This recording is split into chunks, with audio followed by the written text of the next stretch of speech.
નમસ્કાર, હું તો બોલીશમાં હું રોનક પટેલ આપનું સ્વાગત કરું છું. હું તો બોલી તો આજે સતત 1250મો એપિસોડ અને 1250મા એપિસોડના મુખ્ય બે મુદ્દા છે. પહેલો મુદ્દો છે ખેડૂતોને લગતો, દુષ્કાળને લગતો. આ મુદ્દો છે આ ચોમાસામાં લીલો દુકાળ. દુષ્કાળ એટલે લીલો દુકાળ, અતિશય વરસાદ. બીજો મુદ્દો છે નહીં સુધરે પાકિસ્તાન. જી હા, પાકિસ્તાને આજે એવી ગુસ્તાખી કરી છે કે હવે એને એક લપડાક જરૂરી છે. એટલે બીજો મુદ્દો છે મારા જૂનાગઢને પાકિસ્તાને પોતાનું ગણાવવાની હીન કક્ષાની હરકત કરી છે. ખેર, શરૂઆત આ ચોમાસામાં લીલો દુકાળ, આ એક મોટો સવાલ છે. એ મુદ્દેથી ચર્ચાની કરીએ શરૂઆત.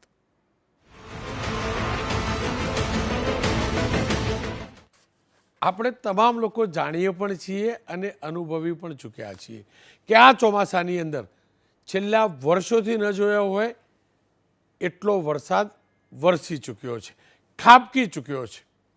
આપણને આપણા બાપ દાદા કહેતા કે અમારા જમાનામાં લીલો દુકાળ પડ્યો. વર્ષોથી આ શબ્દ નહોતો સાંભળ્યો, પરંતુ હવે લાગે છે કે આ ચોમાસામાં ખરેખર આપણા ગુજરાતમાં લીલો દુકાળ છે, લીલો દુકાળ છે.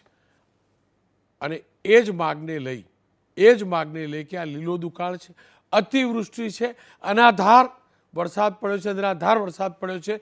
ખેડૂતોને, સામાન્ય નાગરિકોને જબરજસ્ત નુકસાન થયું છે અને માગ ઉઠી રહી છે કે આ ચોમાસામાં, એટલે આ ચોમાસાને લીલો દુકાળ જાહેર કરવામાં આવે. અને એટલા માટે કે અનેક જિલ્લાઓમાં 100% કરતાં વધુ વરસાદ ખાબકી ચૂક્યો છે અને તમામ આગાહીકાર હજુ પણ કહે છે કે વરસાદ હજુ પણ કેટલાક સમય સુધી યથાવત રહેશે. આપ ખેતરોને તો હાલત જોઈ શકો છો. અને આ માગ ઉઠી છે દેવભૂમિ દ્વારકાથી. દેવભૂમિ દ્વારકાથી એટલે કે અહીંયા 253% વરસાદ, 253% વરસાદ ખાબકી ચૂક્યો છે. કોંગ્રેસના કાર્યકર્તાઓ, કોંગ્રેસના નેતાઓ, કોંગ્રેસના પૂર્વ ધારાસભ્ય, પૂર્વ સાંસદ એવા આપ જોઈ શકો છો, આ તમામ લોકો આજે પહોંચ્યા હતા સરકારી કચેરીએ અને માગણી કરી છે કે આને લીલો દુકાળ જાહેર કરવામાં આવે, પાક ધિરાણ સંપૂર્ણ માફ કરવામાં આવે, સર્વે કરી ખેડૂતોને સહાય ચૂકવવામાં આવે, પશુપાલકોને પણ સહાય ચૂકવવામાં આવે. માગ એ પણ કરી છે કે માછીમારો છેલ્લા 45 દિવસથી માછીમારી કરી શક્યા નથી, દરિયો ખેડી નથી શક્યા, ત્યારે તેમને પણ સહાય ચૂકવવામાં આવે. આ જ પ્રકારની માગ રાજકોટના ધોરાજી જિલ્લામાં, રાજકોટ જિલ્લાના ધોરાજી અને ઉપલેટા તાલુકામાં જોવા મળી. લીલો દુકાળ જાહેર કરવાની કોંગ્રેસે માગ કરી. કોંગ્રેસના નેતાઓ આપ જોઈ શકો છો, લલિત વસોયાની આગેવાનીમાં આજે પહોંચ્યા હતા અને ધોરાજીમાં આ સિઝનમાં 178 વરસાદ ખાબક્યો છે, તો ઉપલેટામાં 131% વરસાદ ખાબક્યો છે. અતિવૃષ્ટિના કારણે ખેતીને ભારે નુકસાન થયું છે, પશુપાલનને ભારે નુકસાન થયું છે અને એટલે જ આ તાલુકાની અંદર, આ બંને તાલુકા ધોરાજી અને ઉપલેટામાં લીલો દુકાળ જાહેર કરવાની માગણી કરી છે. વરસાદના આંકડા ઉપર નજર મારી લઈએ તો રાજ્યના 15 જિલ્લામાં, 33માંથી 15 જિલ્લા એવા છે રાજ્યના જ્યાં 120થી 253% વરસાદ ખાબકી ચૂક્યો છે. અત્યાર સુધી રાજ્યમાં સરેરાશ 120.80% વરસાદ પડ્યો, જે ઇંચમાં ગણીએ તો 42.66% છે. જિલ્લા વાઇઝ આપણે નજર કરીશું, એક પછી એક જિલ્લા ઉપર નજર કરીશું. તો દેવભૂમિ દ્વારકાની અંદર 253.81%, 78.02 ઇંચ વરસાદ ખાબક્યો. કચ્છમાં 183.3%, પોરબંદરમાં 180.36%, જામનગરમાં 161.09%, જૂનાગઢમાં 152.93%, મોરબીમાં 152%, ભરૂચમાં 143.56%, આણંદમાં 140.73%, રાજકોટમાં 133.90%, નવસારીમાં 129.68%, ખેડામાં 128.78%, મહીસાગરમાં 126.52%, નર્મદામાં 126.33%, સુરતની અંદર, એટલે આ તાલુકાની વાત છે, સુરતની અંદર 121.70%, મહેસાણા તાલુકામાં 120.94% સ્થિતિ છે. રાજ્યમાં વરસાદની સ્થિતિની વાત કરીએ તો 10થી 20 ઇંચ વરસાદ પડ્યો હોય ને એવા 23 તાલુકા છે. 20 ઇંચથી 40 ઇંચ વરસાદ ખાબક્યો હોય ને એવા 113 તાલુકા છે. 40 ઇંચ કરતાં વધુ વરસાદ પડ્યો હોય તેવા 115 તાલુકા છે. આપ સમજી શકો છો કેટલો વરસાદ ખાબક્યો છે. અને હજુ પણ વરસાદ પડવાનો છે. આ સંજોગોમાં સરકાર જે રાહત ચૂકવે છે એના જે નોર્મ્સ છે એ નોર્મ્સને સમજવા જરૂરી છે. સરકાર કુદરતી આપદામાં સામાન્ય રીતે SDRF એટલે કે સ્ટેટ ડિઝાસ્ટર રિલીફ ફંડ એમાં એના ધારાધોરણ પ્રમાણે સહાયની ચૂકવણી કરતું હોય છે. એટલું જ નહીં, અસામાન્ય સંજોગો હોય ત્યારે નુકસાન પ્રવર્તમાન ધારાધોરણ મુજબ તેના કરતાં પણ ઘણું વધારે ચૂકવણું કરે તેવી સ્થિતિ પણ સર્જાય છે. અને આ સંજોગોમાં SDRFની સાથે સાથે રાજ્ય સરકાર પોતાના બજેટમાંથી વધુ નાણાકીય સહાયની ફાળવણી કરી શકે છે, બજેટ ફાળવી શકે છે. ભૂતકાળમાં અનેકવાર આવા કિસ્સા થઈ ચૂક્યા છે અને સહાયની જાહેરાત થઈ છે. SDRFમાં પણ 40% રાજ્ય સરકાર ભોગવે છે, જ્યારે 60% કેન્દ્ર સરકારનો હિસ્સો હોય છે. SDRF મુજબ હંગામી સ્થળાંતર અને સંજોગોમાં કેશડોલ, ઘરવખરીનું નુકસાન, મકાન નુકસાન, માનવ તેમજ પશુ મૃત્યુ સહાય, મહત્તમ 2 હેક્ટર સુધી પાક નુકસાની અને જમીન ધોવાણ સહાય મળવા પાત્ર છે. માનવ મૃત્યુના કિસ્સામાં મૃત્યુ દીઠ 4 લાખ તેમના પરિવારજનોને સહાય મળે છે. કુદરતી આપદાના કિસ્સામાં ઘરમાં પાણી ભરાયું હોય, મકાન ક્ષતિગ્રસ્ત થયું હોય અથવા 2 દિવસ કરતાં વધુ સમય સુધી પાણી ભરાયા હોય તેવા કિસ્સામાં મહત્તમ 5,000 રૂપિયા ઘરવખરીના મળે છે. મકાન સંપૂર્ણ ક્ષતિગ્રસ્ત અથવા નષ્ટ થાય એ કિસ્સામાં 1,20,000 રૂપિયા સહાયની જોગવાઈ છે. કૃષિ પાક નુકસાનની સામે મહત્તમ 2 હેક્ટરની મર્યાદામાં પિયત અને બિનપિયત હેક્ટર પ્રતિ હેક્ટર 8,500થી 17,000 રૂપિયા અને દુધાળુ પશુ મૃત્યુ પામે એ કિસ્સામાં 4,000થી 37,500 રૂપિયા સુધી ચૂકવવામાં આવે છે. બિન દુધાળુ પશુ જ્યારે મૃત્યુ પામે છે ત્યારે 20,000થી 32,000 રૂપિયા સુધીની SDRFની જોગવાઈ છે.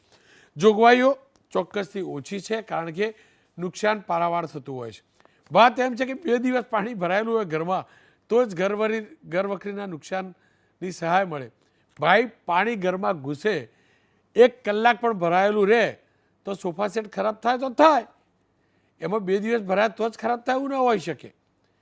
જે પણ ઘરની અંદર સામાન હોય 1 દિવસ ભરાય કે 2 દિવસ નુકસાન થાય તો થાય જ.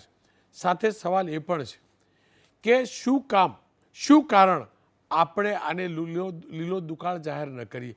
લીલો દુકાળ જાહેર કરી કેમ આપણા ખેડૂતોને, કેમ આપણા નાગરિકોને મહત્તમ સહાય ન ચૂકવીએ. મારી સાથે પાલભાઈ આંબલિયા જોડાયા છે, કિસાન કોંગ્રેસના નેતા છે, હિતેન્દ્ર પટેલ છે, ભારતીય જનતા પક્ષના નેતા ભરતભાઈ ચૌધરી છે. પાલભાઈ, આપનાથી શરૂઆત કરવા માગીશ. આપ તરફથી માફ કરજો, કોંગ્રેસ તરફથી જે રજૂઆત કરવામાં આવી છે 2 જિલ્લામાં, 2 તાલુકાઓમાં, આપ શું માનો છો? કેટલા તાલુકાઓમાં લીલો દુકાળ જાહેર કરવો જોઈએ અને જો લીલો દુકાળ જાહેર થાય તો તેનાથી ફાયદો શું મળે નાગરિકોને અને ખેડૂતોને? રોનિતભાઈ, ગુજરાત સરકારમાં 2016-17 થી પ્રધાનમંત્રી પાક વીમા યોજના આવી. એની પહેલા આપણે ખાલી પાક વીમા યોજના હતી.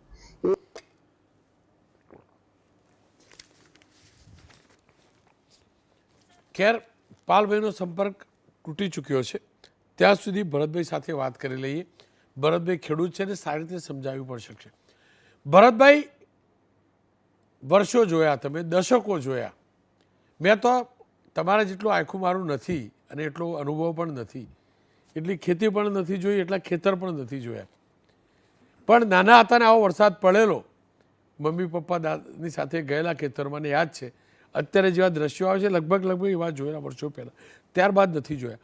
આ સિઝનને આપ કેવી રીતે મૂલવો છો અને કેવા પ્રકારની સહાય આપણા ખેડૂતને, આપણા નાગરિકને મળવી જોઈએ?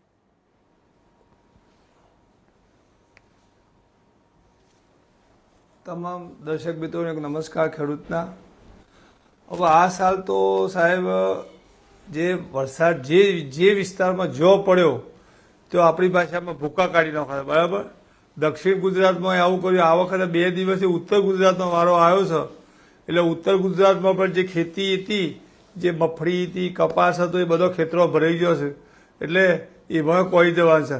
વળી આ ઉત્તર ગુજરાતમાં દિવેલાની ખેતી તો ખેડૂતે 2 વખત કરી. પહેલા વાયા એ ફેલજા, બીજા વાયા ફેલજા, ત્રીજી વખત વાવવા પડશે.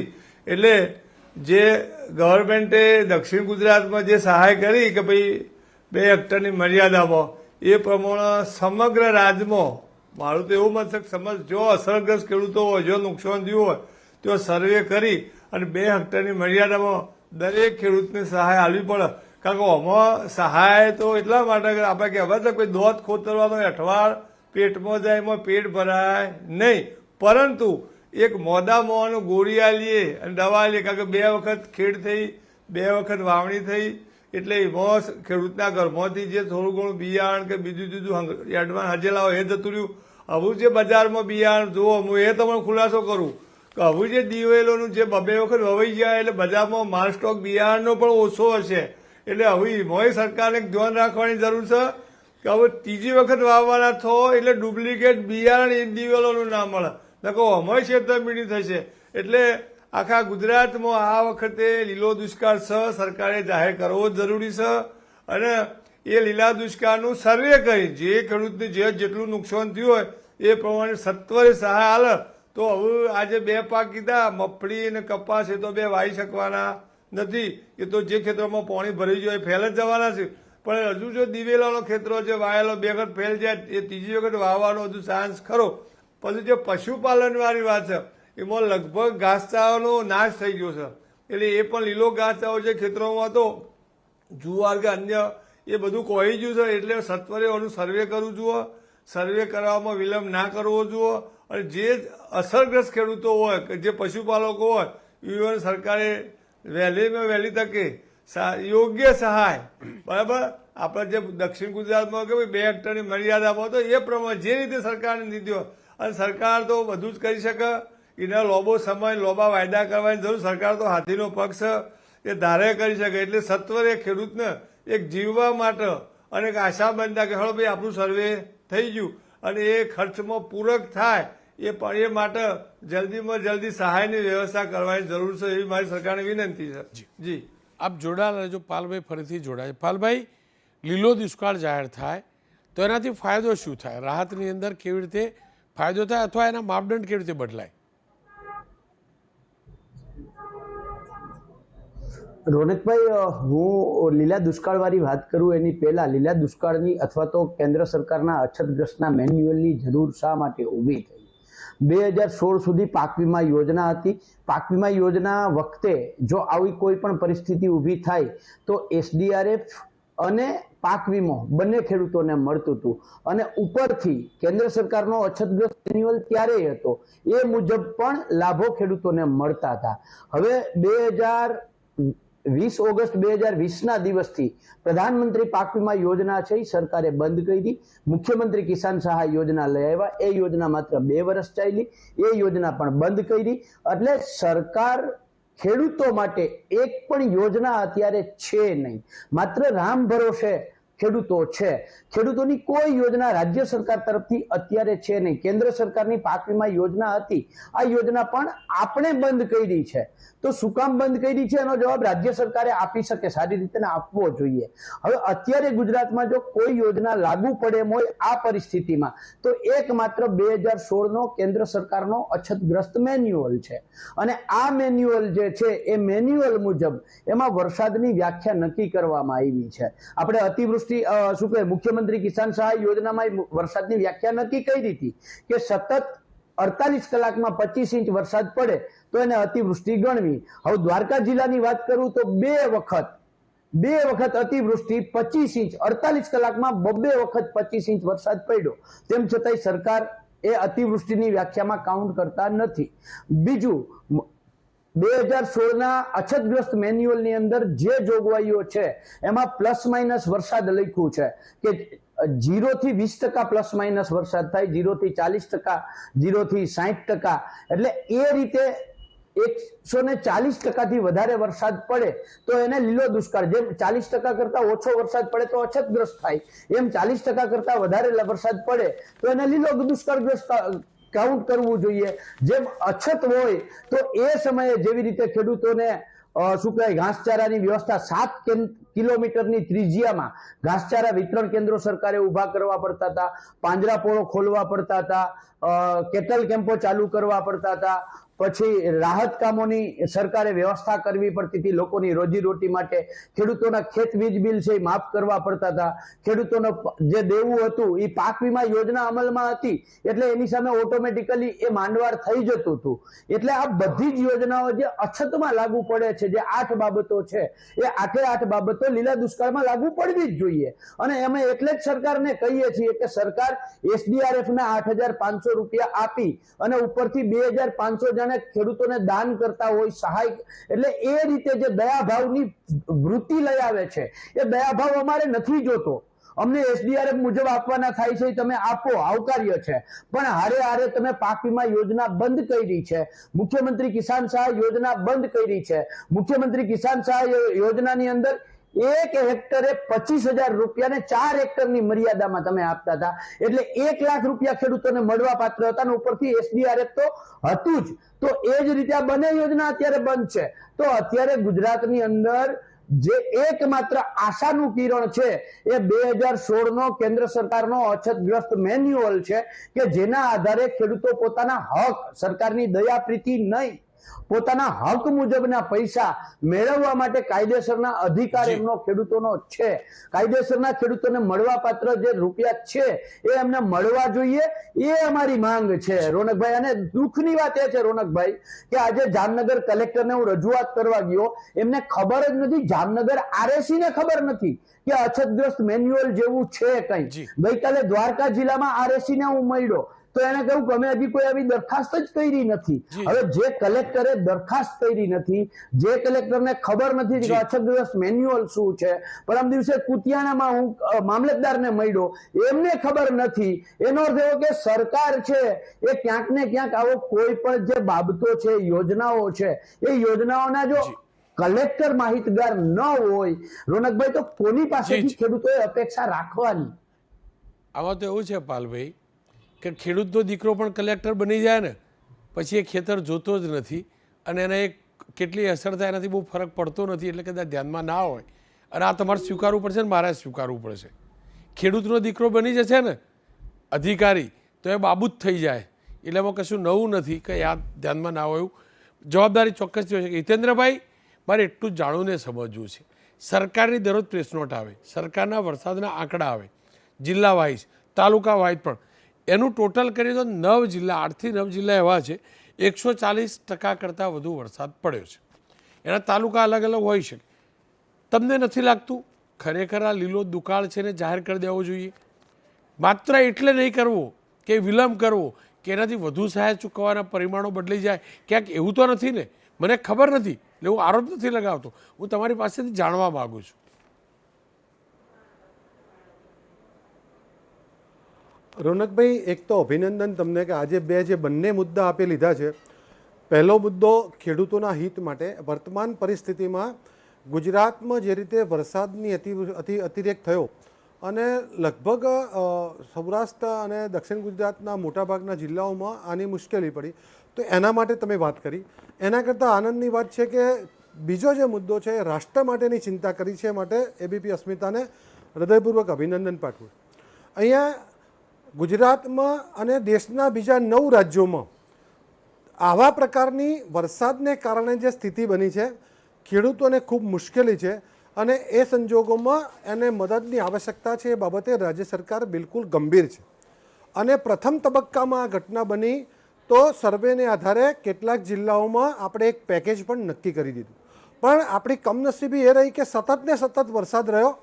આપે આપની ઓપનિંગ બાઇટમાં કહ્યું કે હજુ પણ વરસાદની આગાહી ચાલુ છે, એટલે આ સંજોગોમાં એનું આકલન કરવાનું અઘરું છે. અહીંયા જે રીતે વાત કરવામાં આવી, હું બિલકુલ આ બાબતને ખેડૂતના દીકરા તરીકે પોલિટિસાઇઝ કરવા માગતો નથી. રાજ્ય સરકારનો અભિગમ છે આ બધી જ બાબતો જે પણ પ્રતિપક્ષ તરફથી કરવામાં આવી, આ બધું છતાં છેલ્લા 10 વર્ષમાં 20,500 કરોડ રૂપિયા જેટલી રકમ આવા અતિવૃષ્ટિ, અનાવૃષ્ટિ, ત્રીડ કે વાવાઝોડાના સમયમાં ગુજરાત સરકારે ખેડૂતોને ઓનલાઈન ખેડૂતના ખાતામાં સીધી સહાય આપી છે. આ વાસ્તવિકતા છે અને જે ખેડૂતોને મળી છે એ ખેડૂતનો આત્મા અહીંયા બોલે છે. અહીંયા આપણે ગમે તે વાત કરીએ તો ખેડૂતો માની લે એવા ભોળા માનવાનું કોઈ કારણ નથી. રાજ્ય સરકારના જે અછતના નિયમો છે અને પાક વીમાથી મળીને જે વાત કરી, તો આ એબીપી અસ્મિતામાં ઓછામાં ઓછા 3 થી 4 વાર મેં આપની સાથે પાલભાઈ સાથે ડિબેટ કરી છે અને આ પાક વીમો શાના માટે લાયા, કોના લાભાર્થે લાયા, ખેડૂતોએ ક્યાં માંગ્યો હતો, તમે ફરજિયાત કેમ આપો છો, આવી બધી ડિબેટો તમારા રેકોર્ડમાં પડી રહેશે. એટલે પાક વીમો કેમ બંધ થયો એની બાબતમાં આપણે કોઈ પણ ચર્ચા કરવા માંગતા નથી. ગુજરાતના ખેડૂતોને ખબર છે. સવાલ જ્યાં સુધી છે કે ખેડૂતોને આ રાહત આપવાની છે, એસડીઆરએફના નિયમો પ્રમાણે એને રાહત આપવા માટે સમગ્ર દેશમાં જોગવાઈ છે. છેલ્લા 35-40 વર્ષથી આ જ નિયમ હેઠળ સમગ્ર દેશમાં આપણે રાહત આપીએ છીએ. અને જે લોકો ગાય બગાડી અને ખેડૂતોના હિતની વાત કરે છે એ લોકોની સરકાર હતી ત્યારે શું રાહત મળતી હતી? રોનકભાઈ, આ પ્રકારની અતિવૃષ્ટિની સ્થિતિ છેલ્લા 50 વર્ષમાં 19 વાર બની છે. છેલ્લા 50 વર્ષમાં ગુજરાતમાં 19 વાર આવી વધારે વરસાદની સ્થિતિ બની છે. એમાં 12 વાર ભારતીય જનતા પાર્ટીની સરકારમાં અને 7 વાર કોંગ્રેસની સરકારમાં બની. ક્યાંય પણ આખા રાજ્યના ઇતિહાસમાં અમે શોધ્યું છે ક્યાંય પણ આવું ડિક્લેર કરવાનું કોઈએ કર્યું હોય એવું અમારા ધ્યાનમાં નથી. રાજ્યના અત્યારે 9 રાજ્યોમાં, દેશના 9 રાજ્યોમાં પણ આવી પ્રકારની પૂરની સ્થિતિ, આસામમાં, આંધ્રપ્રદેશમાં, કર્ણાટકમાં આના કરતાં ખરાબ પરિસ્થિતિ, ત્યાં પણ આવું ડિક્લેર કરવાનું, પોલિટિકલ માગણી કરવાનું ક્યાંય આપણે જોયું નથી. અને પ્રતિપક્ષની સરકારો છે એવું કોઈએ કર્યું હોય એવું પણ અમારા ધ્યાનમાં નથી. અને એમની પાસે આના માટેનું વિશિષ્ટ કોઈ નિયમો, સહાય એમને ચૂકવેલી હોય ભૂતકાળમાં રાજ્યમાં અથવા બીજા રાજ્યોમાં અત્યારે એની શરતે હોય તો મારી આપના માધ્યમથી અમને મળે તો 100% હું સરકારને વિનંતી કરીશ કે એમણે જે કર્યું છે એના કરતાં સમાયું કરીને આપણે ખેડૂતોને યાદ કરાવી દઉં. એક વાત હિતેન્દ્રભાઈ, એક જ મિનિટ યાદ કરાવી દઉં. વિજયભાઈ રૂપાણીની સરકાર હતીના જે વીમા યોજના કાઢી હતી એ વખતે પરિપત્ર જાહેર કરેલો 48 કલાકમાં 25 ઇંચ વાળો હતું ને. તમે કોઈ યોજના નહોતી પણ એ યોજના હતી ને. અતિશય વરસાદ જે હતો હતી ને, તમે કોણ ક્યાંય પડી નથી તો આપણા રાજમાં જ હતી. એ વાત અલગ છે કે મને યાદ છે હજી 8 તાલુકા એવા હતા એ ક્રાઇટેરિયામાં પણ નહીં આપેલું કમોસમી વરસાદ, એ બી મને યાદ છે. પણ આ નવો પરિપત્ર તો આવ્યો હતો ને એ વખતે. અને મને શું કહ્યું એ બી તમને કહું ને, હું એવું કહું મને છું કહું ને, મને શું કહેવામાં આવ્યું એ વખતે જે તે સરકારના મંત્રીઓએ, મારે બોલવું નથી, મને એમ કહેવામાં આવેલું તમે વધુ પડતી પંચાયત કરો છો આ ખેડૂતો માટે. હજી ના માથે કહું તમે કહેતા હતા આગળ વધીને 8 તાલુકા નહીં આપેલું મને ખબર છે ક્રાઇટેરિયામાં. વ્યક્તિગત રીતે મારો ભાઈ ભારતીય જનતા પાર્ટીની સરકારે મેં કીધું એ પ્રમાણે આટલા પેકેજ આપ્યા છે અને એસડીઆરએફના નિયમોથી ઉપર આપ્યા. પાક વીમાની વાત ભૂલી જાઓ. આપના માધ્યમથી જ, આ ટીવીના માધ્યમથી જનતાને ખબર છે કે પાક વીમો 2016માં આવ્યો. 2016 પહેલાં જે પાક વીમો હતો, ભાઈ પાલભાઈ કહેતા હતા કે પહેલા પાક વીમો હતો એટલે પછી લોન આપોઆપ ભરાઈ જતી હતી. પાલભાઈને ખબર નથી કે સમગ્ર દેશમાં 1995 થી 2016 સુધી માત્ર 6.5% પાક વીમાનું કવરેજ હતું. એ માત્ર સૌરાષ્ટ્ર અને રાજકોટ પૂરતું જ હતું. માત્ર સૌરાષ્ટ્ર અને રાજકોટ પૂરતું હતું. એટલે એનાથી ખેડૂતોના દેવા હિતેન્દ્રભાઈ આપણે મને મારી વાત જરા 2 મિનિટ કહી દેવા દો. ખરા, તમે ખેડૂતના દીકરા, હું ખેડૂતનો પૌત્ર, પાલભાઈ ખેડૂતનો પૌત્ર, કાકા તો પોતે ખેડૂત. આપણે ખેડૂતની વાત કરી લઈએ ને, તમે શું માનો છો? તમે શું માનો છો? ખેડૂતના નિયમો પ્રમાણે જ આપવું જોઈએ કે આ બધે વધુ આપવું જોઈએ? કહી દો, ચોખ્ખું કહી દો. ના, મારું સ્પષ્ટપણે માનવું છે અને મારી માગણી મેં જે તે જગ્યાએ કરી પણ દીધી છે. ગઈ વખતના પેકેજમાં પણ ખાનગી વાત તમને કહું કે જે પેકેજ ડિઝાઇન થયું હતું એમાં હું અને માન્ય રાઘવજીભાઈ, માન્ય કિસાન સંઘ, માન્ય મુખ્યમંત્રીને મળી અને જે આ 2500 રૂપિયા ટોપઅપ કર્યા ને એ અમારી જ લાગણી હતી, એ ખેડૂતોની લાગણી હતી. તમે વ્યક્ત કરેલી લાગણી અમે પહોંચાડી હતી. આ વખતે પણ અમારી સ્પષ્ટ માગણી છે કે એસડીઆરએફના નિયમો જે 2014 પહેલા 4,500 અને 6,500 હતા, આજે 8,500 અને 17,000 છે. એટલે જે લોકો ખેડૂતોની ચિંતા કરે છે ને એમના સમયમાં તો 1 હેક્ટર નહીં આપતા, અત્યારે 2 હેક્ટર નહીં આપીએ છે. એ વખતે 50% નુકસાન થાય તો જ આપતા હતા, અત્યારે 35%, 33% નુકસાનમાં પણ આપે છે. અને સરકારે 4 વખત ટોપઅપ કર્યું છે. એક વાર તાવતેમાં 1.25 લાખ હેક્ટરે પણ આપ્યા છે આજ સરકારે.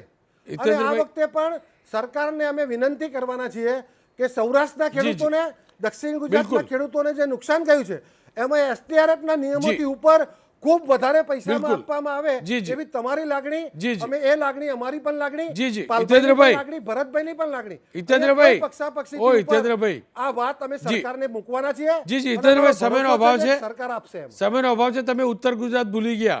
આપણો મેહોણામાં નુકસાન ગયું, સાબરકાંઠામાં ગયું, બનાસકાંઠામાં ગયું. ખેર પાલભાઈ, અંતમાં તમારી વાત સાંભળી લો નાની એમથી.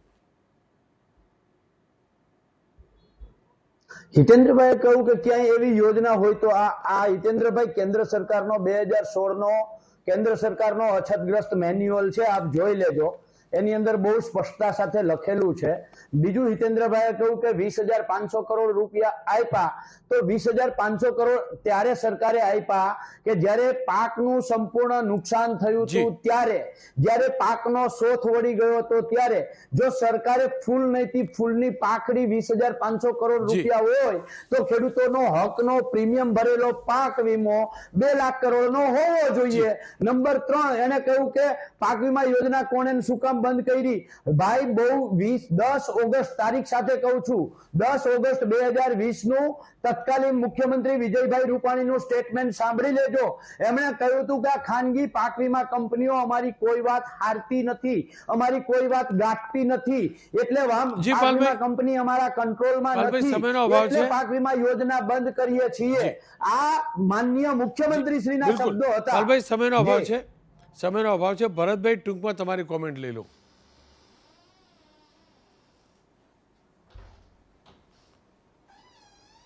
જી સાહેબ, આ બધી વાતો તો પેલા ભાઈ હિતેન્દ્રભાઈને 10 વર્ષનો જે વીમો કીધો, જે સહાય કીધી, પણ અમે 10 વર્ષનો હિસાબ કરો તો ઓખરો મોટો થાય.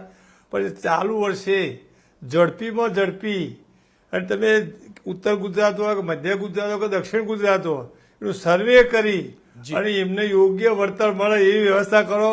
આ તો જૂની વાતો કરી તો મરી માનો શેનારો જેવી વાત છે, આ કર્યું પેલું કર્યું, એ વાત જઈએ તો વાત પૂરી થઈ જઈ. પણ હાલના સંજોગોમાં, અને બીજું એ હિતેન્દ્રભાઈ વિનંતી કરું છું કે જે નાના શ્રીમંત ખેડૂતો 3 લાખની લોનની વાત છે, એમાં જે ગુજરાત સરકારે આ 2 વર્ષથી હમણાં કિસાન સંઘે લખીને આપ્યું, હજુ એ ખાતામાં વ્યાજ આવ્યું નહીં.